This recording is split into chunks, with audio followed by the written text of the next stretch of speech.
I'd unravel every riddle for any individual in trouble or in pain. With the thoughts I'd be thinking, I could be another Lincoln if I only had a brain. And for those of you who have seen the movie The Wizard of Oz, you remember that the Strawman did not have a brain, and that's what he wanted. In this CD, I want to talk to you about taking control of your straw man. Well, the first thing we must do is we must define what is a straw man. By legal definition, a straw man is 1. A fictitious person, especially one that is weak or flawed. 2. A tenuous and exaggerated counter-argument that an advocate makes for the sole purpose of disproving it, also termed straw man argument. 3. A third party used in some transactions as a temporary transferee to allow the principal parties to accomplish something that is otherwise impermissible. Let me read that part again. The third type of definition for straw man is a third party used in some transactions as a temporary transferee to allow the principal parties to accomplish something that is otherwise impermissible. And 4, a person hired to post a worthless bail bond for the release of an accused. And the definitions that I just read to you comes from Black's Law Dictionary, 9th edition. The straw man. What? A fact or is it fiction? The corporate you and the flesh and blood you. Which one is it? By placing a lien on your straw man, you are in first position on any and all claims against it. Let me tell you that again. By placing a lien on your straw man, that puts you in first position on any and all other claims against the straw man. Now, let me explain this and follow me well. Your straw man is the legal person. And I say that emphatically, a legal person with your name in all capital letters. Living persons, in other words, real people, exist in a real world. However, legal persons, and notice the difference between the two, okay? And may I suggest that you do this as you listen to this CD so that you can really follow along well. Take 2 different objects, like 2 different glasses, all right, and set them on the table in front of you as you listen to this, okay? And the glass on your left would be your straw man or your legal person. The glass on the right is the living person or the real you that exists in a real world. And it's very important that you separate the two at all times to be sure that you truly understand what I'm talking about here. Again, we're talking about your straw man would be the glass on the left. That is the legal person who has your name in all capital letters. Okay? The glass on the right is the living person, you, the real you that exists in the real world. Now keep this in mind. Legal persons, the glass on the left, is a corporation that exists in a fictional world. Please keep this in mind. Governments, corporations, agencies, fictitious corporations, etc., are examples of a legal person. I repeat, governments such as the United States of America, the city that you live in, the county that you live in, the state that you live in. These are all fictitious entities. Well, you say, well, Brother Ray, how can they be fictitious? I live in them.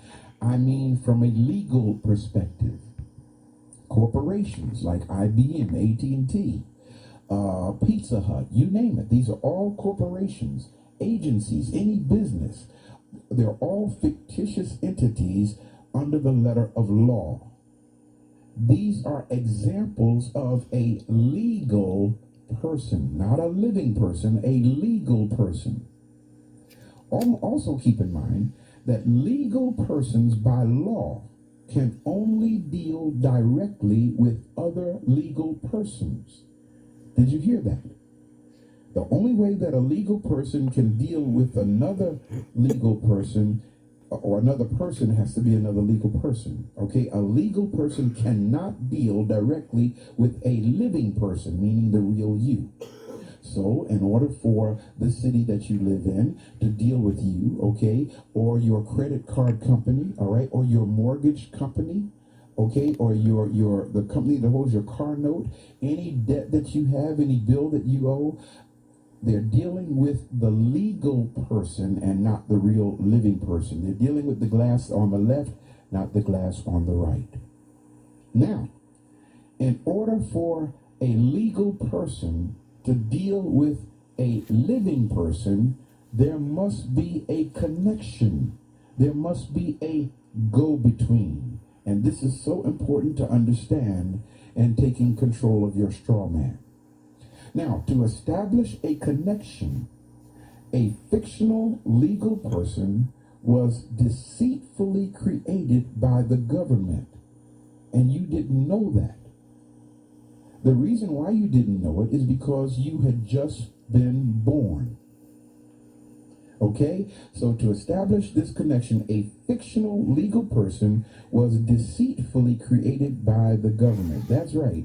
Without your knowledge, your mother signed an application for a certificate of live birth. And that gave the government the paperwork that they needed to legally, I should say deceitfully, even though it was legally, but it was deceitfully done, create a fictional legal person. Legally. Now, for this purpose, okay, of creating a fictional legal person to do business with, your lawful name of birthright was fraudulently replaced with a legal name. Did you hear that? Your lawful name was replaced with a legal name. Your name in all capital letters is not you, the living flesh and blood person. I repeat, your name in all capital letters is not the real you, the living flesh and blood person. Now, I want you to take a moment. You may want to pause the CD at this point and just go verify what I'm saying. Look at every bill that you have. Look at your name on that bill, and you'll see that it is in all capital letters. Look at your driver's license. You'll see that it's in all capital letters. Okay? That is the law in the world of commerce. Because a fictional entity, a corporation, cannot deal with a live, living, breathing person. And when I say a corporation, again, I mean the city you live in, the water company, your utility company, your mortgage company, your whoever holding your car note, any loans that you have, your bank, your financial institution, okay, even in a court of law, all right, it has to be a fictional person that these other fictional entities deal with. So your name in all capital letters is the straw man that was created when you were born. Okay? It's a fiction. It's a make-believe. Now, understand how this happened. This was accomplished without your knowledge by using your birth certificate as the MCO. Or when I say MCO, I mean the manufacturer's certificate of origin. Yes, a certificate of origin, the manufacturer's certificate of origin, and the state in which she was born was used, literally used, as the port of entry. Okay? And you'll learn more about that when we talk about admiralty law. Okay? Your point of entry is where Yes, that's right. The manufacturer's certificate of origin and the state in which you were born was used as the port of entry. Okay? Now, grab this carefully. The artificial person created by law and with your name in all capital letters is the straw man. That's the glass on the left. Strawmaneus homo, Latin, it means a man of straw, one of no substance, put forward as bail or surety. Okay, you can verify this in Black's Law Dictionary, sixth edition of Black's Law Dictionary. Again, the Latin is Strawmaneus homo, meaning straw man. Again, the definition is a man of straw, one of no substance, put forward as bail or surety. Okay, that's the glass on the left. Straw man. Reading again from the 6th edition of Black's Law Dictionary. I quote, a front, a third party who is put up in name only, who is put up